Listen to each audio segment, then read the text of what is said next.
चंदन पासवान जी मंच पर और मेरे सामने उपस्थित सभी भाई और बहनों, मीडिया के मित्रों, पिछले कुछ वर्षों के अंदर मोदी सरकार के माध्यम से सेवा करने का मौका मिला है। लेकिन सवाल ये जरूर विरोधी उठाते होंगे कि क्या किया। मैं एक ही उत्तर देना चाहता हूं, आप जाकर उनको उत्तर दीजिए कि पिछले 10 वर्ष में जो सुविधाएं मुट्ठी भर लोगों के घरों में था, मोदी ने उसको गरीब के पास पहुंचाया है, आम आदमी के पास पहुंचाया है। मित्रों,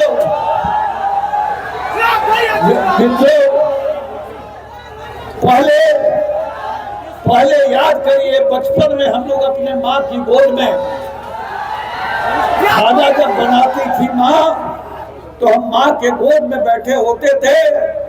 माँ लकड़ी पर खाना बनाती थी, धुआं निकलता था, माँ के आंख से आंसू निकलता था, माँ अपने आंचल से अपनी भी आंसू पोंछती थी, और बचपन में हम लोगों का भी चूल्हा के नजदीक आंसू पोंछती थी।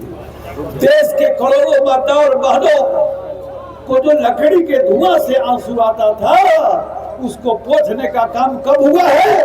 जब एक गरीब का बेटा नरेंद्र मोदी देश का प्रधानमंत्री बना है, तो माताओं के आंख के आंसू को पोंछा है और गैस सिलेंडर घर घर पहुंचाने का काम किया है।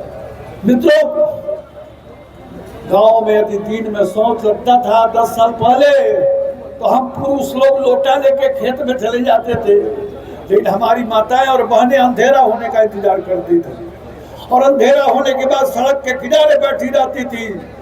हम आप गाड़ी से गांव में जाते, लाइट बंद करना पड़ता था। 10 साल पहले का याद करिए।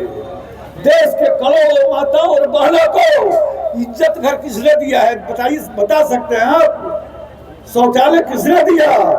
इज्जत घर किसने दिया? बोलो भाई एक बार, किसने दिया? मोदी ने दिया। करोड़ों माताओं और बहनों को इज्जत घर दिया। हम लोग ढिबड़ी जला के गांव में पढ़ते थे। 10 साल पहले माँ अंधेरे में खाना बनाती थी। हर घर में रोशनी देने का काम किसने किया?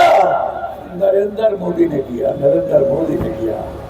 हर किसान के खाते में, जो गरीब किसान हैं, साल में 6,000 रुपया देने का। मोदी न होता, कोरोना में गरीबों को मुफ्त में टीका नहीं लगता, 2-2 बार टीका नहीं लगता, तो आज हमारी आपकी क्या दशा होती। तो नरेंद्र मोदी ने जो काम किया है, वो आज तक आजादी के बाद किसी ने काम नहीं किया है। मैंने क्या किया है बहुत नहीं बताऊंगा। कभी मोतिहारी जाइए, कभी पिपरा कोठी जाइए, कभी आप हरसिद्धि के पानापुरा गीता में जाइए, कभी सेबरा में जाइए, कभी मोतिहारी के बस स्टैंड में, रेलवे स्टेशन में जाइए, पता चलेगा।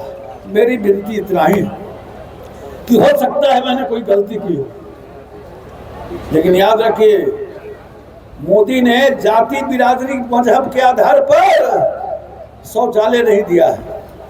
5 किलो अनाज जाति बिरादरी मजहब के नाम पर नहीं दे रहा है। आप भी वोट देते समय जाति बिरादरी के चक्कर में मत पड़िए, विनती है। लेकिन आपको लगता होगा कि राधा मोहन सिंह ने कुछ गलती की हो, तो मैं सिर्फ एक ही सवाल पूछकर अपनी बात समाप्त करूंगा। आपके गांव में मंदिर होगा ना गांव में? अब मंदिर में आपने पुजारी नियुक्त किया होगा। पुजारी जो नियुक्त किया होगा, अध्यक्ष जी को भेजो भाई। मंडल के हमारे अध्यक्ष जी हैं, मंडल के अध्यक्ष जी को यहाँ भेजो। मंडल के अध्यक्ष जी को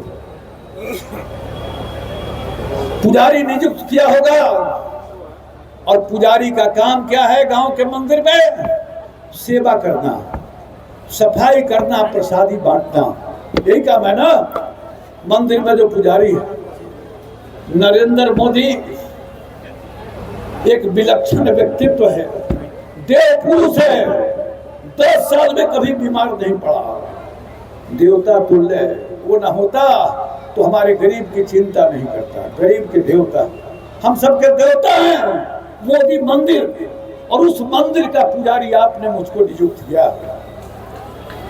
अब आपने मोदी मंदिर का पुजारी नियुक्त किया हमको, और गांव के मंदिर का पुजारी किसी को नियुक्त किया।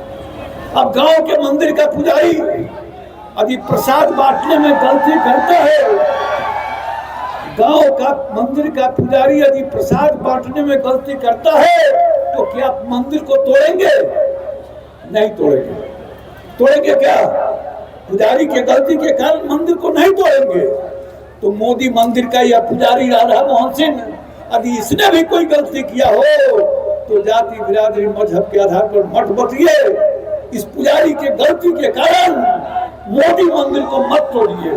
सब लोग एकजुट होकर कमल पर बटन दबाकर मोदी मंदिर को फिर स्थापित करिए।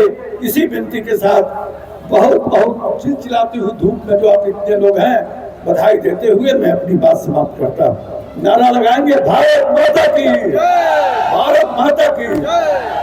अभी हमारे दो नेता हैं, ये दोनों देश के भविष्य हैं। क्या हम सब खड़ा होकर एक बार ताली बजाकर इनका स्वागत करेंगे? एक बार हम सब खड़ा हो जाएं और ताली बजाकर अपने नेताओं का स्वागत करें। ये हमारे देश के भविष्य हैं, बिहार के भविष्य हैं। इनका मैं गाय घाट की जनता की ओर से इनका मैं बहुत बहुत आभार व्यक्त करता हूँ।